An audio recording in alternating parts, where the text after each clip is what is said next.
Hello friends, मैं हूं प्रहलाद यादव और टारगेट विद प्रहलाद चैनल पर आप लोगों का बहुत बहुत स्वागत है। दोस्तों, आज का हमारा जो टॉपिक है वो है एंडोप्लाज्मिक रेक्टिकुलम और राइबोसोम। एंडोप्लाज्मिक रेक्टिकुलम को हम पहले पढ़ेंगे, उसके बाद राइबोसोम के बारे में भी पढ़ेंगे। देखिए, एंडोप्लाज्मिक रेक्टिकुलम नाम से ही पता चल रहा है कि ये endo plus plasmic plus reticulum, इन तीन वर्डों से मिलकर बना है। एंडो का मतलब होता है अंदर की साइड में, प्लाज्मिक का मतलब प्लाज्मा, अंदर की साइड में प्लाज्मा, यानी ये जो आपका सेल दिख रहा है ना, इस सेल में अंदर की साइड में जो प्लाज्मा है यानी कोशिका द्रव्य जो है ना, उस कोशिका द्रव्य में रेक्टिकुलम मीन्स होता है जाल, यानी अंदर के साइड में प्लाज्मा में जो जाल बना होता है उसी संरचना को हम एंडोप्लाज्मिक रेक्टिकुलम कहते हैं। तो ये आपका एंडोप्लाज्मिक रेक्टिकुलम है। इस एंडोप्लाज्मिक रेक्टिकुलम की खोज सबसे पहले पोर्टर ने की थी। पोर्टर नाम के साइंटिस्ट ने सबसे पहले एंडोप्लाज्मिक रेक्टिकुलम की खोज की। और ये एंडोप्लाज्मिक रेक्टिकुलम जो होता है ना, दो प्रकार का होता है। एक तो होता है रफ एंडोप्लाज्मिक रेक्टिकुलम और दूसरा होता है smooth endoplasmic reticulum. Rough endoplasmic reticulum क्या है, स्मूथ ये एंडोप्लाज्मिक रेक्टिकुलम क्या है, आइए देखते हैं।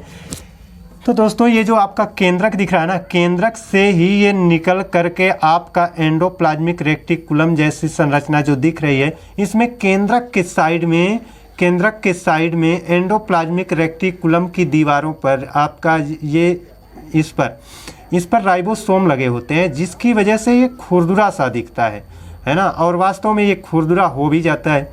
इसीलिए इसको क्या कहा जाता है, इसको कहा जाता है रफ एंडोप्लाज्मिक रेक्टिकुलम। जबकि इस साइड में, यानी आपका कोशिका भित्त के साइड में, ये तो न्यूक्लियस के साइड में जो राइबोसोम होते हैं, जो एंडोप्लाज्मिक रेक्टिकुलम है उस पर राइबोसोम लगे होते हैं। जबकि इस साइड में, इधर बाहर की साइड में आपका राइबोसोम कम मात्रा में होता है, या फिर हम ये कह सकते हैं होता ही नहीं है ना। अगर हम यहाँ पर भी इसको रख देते हैं तो देखिए, ये मान लेते हैं यहाँ पर बहुत कम मात्रा में है, तो ये खुरदुरा वाला एंडोप्लाज्मिक रेक्टिकुलम हो गया। लेकिन यहीं से इसकी एक शाखा निकली है, इस पर आपका राइबोसोम हम नहीं अंकित करेंगे तो ये कैसा दिखेगा, स्मूथ एंडोप्लाज्मिक रेक्टिकुलम दिखेगा, है ना। तो ये स्मूथ एंडोप्लाज्मिक रेक्टिकुलम और ये रफ एंडोप्लाज्मिक रेक्टिकुलम, इन दोनों में खास बात क्या होती है, जो ये रफ एंडोप्लाज्मिक रेक्टिकुलम होता है ये नियर न्यूक्लियस होता है, यानी न्यूक्लियस ये जो न्यूक्लियस होता है इसके करीब में होता है। और जो स्मूथ वाला एंडोप्लाज्मिक रेक्टिकुलम है वो आपका नियर होता है, ये आपका जो कोशिका भित्त होती है, सेल मेम्ब्रेन जो होती है, यानी सेल वाल और सेल मेम्ब्रेन, ये अंदर की साइड में ये सेल मेम्ब्रेन है और ये बाहर की साइड में क्या होता है, सेल वाल होता है। तो सेल मेम्ब्रेन के करीब में, यानी इधर वाले साइड में आपका स्मूथ रेक्टिकुलम होता है, स्मूथ एंडोप्लाज्मिक रेक्टिकुलम होता है, जबकि न्यूक्लियस के साइड में रफ वाला एंडोप्लाज्मिक रेक्टिकुलम होता है। अब जो रफ एंडोप्लाज्मिक रेक्टिकुलम है ये ज़्यादा स्टेबल होता है, यानी ज़्यादा अस्थायी होता है, और स्मूथ एंडोप्लाज्मिक रेक्टिकुलम कम स्टेबल होता है, यानी लेस स्टेबल होता है।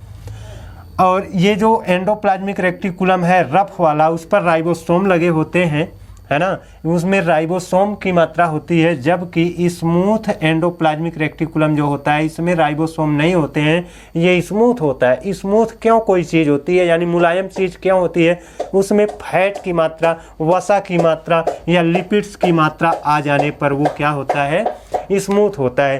तो स्मूथ होने का यही रीज़न है कि स्मूथ ये इसलिए है क्योंकि इसमें लिपिड्स की मात्रा अधिक होती है, और ये रफ इसलिए है क्योंकि इसमें राइबोसोम की मात्रा अधिक होती है।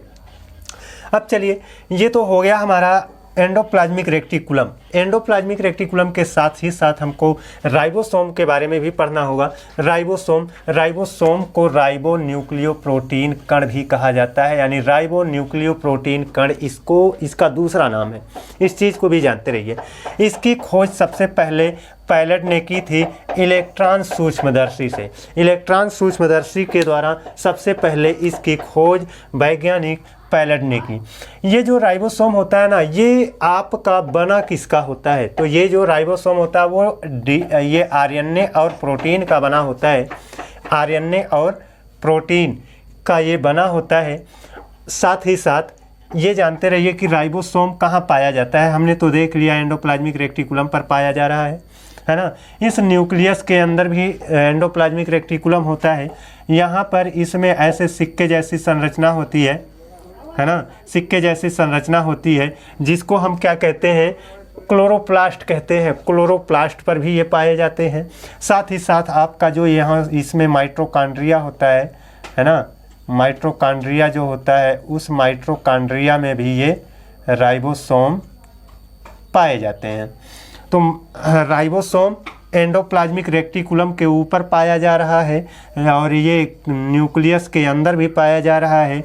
ये जो आपका सिक्के जैसी, सिक्के के ऊपर सिक्का रख करके ऐसी एक संरचना बन जाती है, तो उसकी जैसी संरचना दिखने वाले को क्लोरोप्लास्ट कहते हैं। उस क्लोरोप्लास्ट में भी राइबोसोम पाया जाता है, माइटोकॉन्ड्रिया में पाया जाता है। तो इतनी जगहों पर ये आपका क्या पाया जाता है, राइबोसोम पाया जाता था। साथ ही साथ ये भी जानते रहिए कि राइबोसोम कोशिका के अंदर यहाँ पर, राइबोसोम कोशिका के अंदर यहाँ पर स्वतंत्र रूप से भी पाए जाते हैं। ये मान लेते हैं राइबोसोम है ना, कोशिका के अंदर स्वतंत्र रूप से ये यहाँ भी पाए जाते हैं। अब ये जो राइबोसोम होता है ना, जो राइबोसोम होता है, इसका मुख्य कार्य क्या होता है, इसका मुख्य कार्य होता है प्रोटीन निर्माण करना, है ना।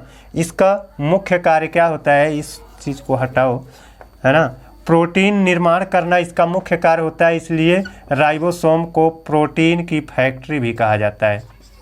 प्रोटीन की फैक्ट्री, प्रोटीन की फैक्ट्री के नाम से भी जाना जाता है। अब प्रोटीन की फैक्ट्री कहा जाता है, यानी प्रोटीन का ये निर्माण करता है। प्रोटीन का निर्माण कैसे होता है, देखिए यहाँ पर जैसे यहाँ से पर राइबोसोम है और इस राइबोसोम का कार्य क्या है, प्रोटीन का निर्माण करना इसका कार्य है। इस वाले राइबोसोम का भी कार्य है प्रोटीन का निर्माण करना। सभी राइबोसोम का कार्य क्या होता है, प्रोटीन निर्माण करना। फर्क ये होता है कि एंडोप्लाज्मिक रेक्टिकुलम पर जो राइबोसोम लगे होते हैं, उनके द्वारा जो प्रोटीन का निर्माण होता है, उस प्रोटीन को आगे गोल्जी बॉडी से हो करके गुजरना पड़ता है और गोल्जी बॉडी से हो करके जब वह गुजरता है तो शरीर, ये कोशिका के बाहर भी पहुंचा दिया जाता है। लेकिन जो स्वतंत्र नहीं, जो स्वतंत्र रूप से इसमें है, जैसे ये वाला राइबोसोम जो प्रोटीन बनाएगा, वह प्रोटीन केवल कोशिका के अंदर के जो पार्टिकल होते हैं उन्हीं के लिए आवश्यक होता है, केवल वही उसका यूज करते हैं। जबकि एंडोप्लाज्मिक रेक्टिकुलम पर जो राइबोसोम बना है, उस राइबोसोम द्वारा जो प्रोटीन का निर्माण होता है, वो प्रोटीन कोशिका के बाहर भेज दिया जाता है ना। इसलिए इसको क्या कहा जाता है, प्रोटीन की फैक्ट्री कहा जाता है। और दूसरा बात ये है कि इसको इंजन ऑफ सेल कहा जाता है। देखिए भैया, जो आपका कोई भी सेल होता है तो उसकी समस्त गतिविधियां प्रोटीन पर ज़्यादा निर्भर करती हैं। इसलिए इस राइबोसोम को प्रोटीन निर्माण करने के कारण, महत्वपूर्ण कार्य होने के कारण, इसको इंजन ऑफ सेल के नाम से भी जाना जाता है।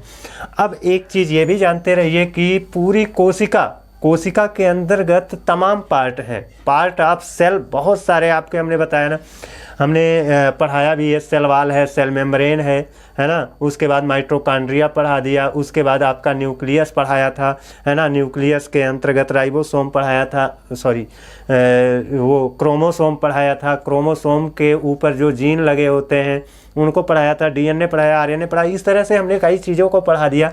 तो पार्ट ऑफ सेल के अंतर्गत बहुत सारे होते हैं, उसमें राइबोसोम भी आपका कोशिका का ही एक भाग है और ये सबसे छोटा भाग होता है, स्मॉलेस्ट पार्ट ऑफ सेल कहा जाता है।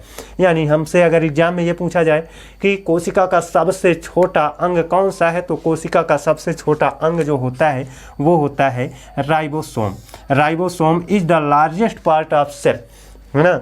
अब ये जो राइबोसोम होता है ना, ये दो कड़ियों से मिलकर के बना होता है ना। जैसे 70S टाइप का राइबोसोम, 80S टाइप का राइबोसोम। तो ये जो 70S टाइप का राइबोसोम है, ये प्रोकैरियोटिक कोशिका में पाया जाता है और ये 80S टाइप का राइबोसोम ये यूकैरियोटिक कोशिका में पाया जाता है। तो 70S टाइप का राइबोसोम जो होता है वो किससे मिलकर के बना है, ये 50S और 30S आप जोड़ोगे तो 50, 30, 80 हो जाएगा। तो 80S नहीं बनता है। जैसे ये कलम है ना, कलम है, अगर इसको हम इधर से जोड़ें तो इसकी लंबाई इतनी ज़्यादा हो गई, है ना, इसकी लंबाई किधर इतनी ज़्यादा हो गई, लेकिन इस साइड से जोड़ते हैं तो इसके अंदर ये क्या होता है, थोड़ा सा घुस जाता है। तो उसी तरह से जब ये इसके अंदर घुस जाता है तो ये 70 यस ही रह जाता है। तो 70 यस टाइप का जो राइबोसोम है वो 50 यस और 30 यस से मिला है। उसी प्रकार से 80 यस टाइप का राइबोसोम होता है जो वो 60 यस और 40 यस प्रकार के राइबोसोम से मिलकर के बना होता है। तो इतनी चीज़ें हमारी थी एंडोप्लाज्मिक रेक्टिकुलम और राइबोसोम से। आगे के वीडियो में हम आपको गोल्जी बॉडी और ये जो क्लोरोप्लास्ट होता है इन दोनों चीज़ों को पढ़ाएंगे। आज के लिए बस इतना ही। अगले दिन आप लोगों से एक नए वीडियो में एक नए टॉपिक के साथ आऊँगा। तब तक के लिए धन्यवाद।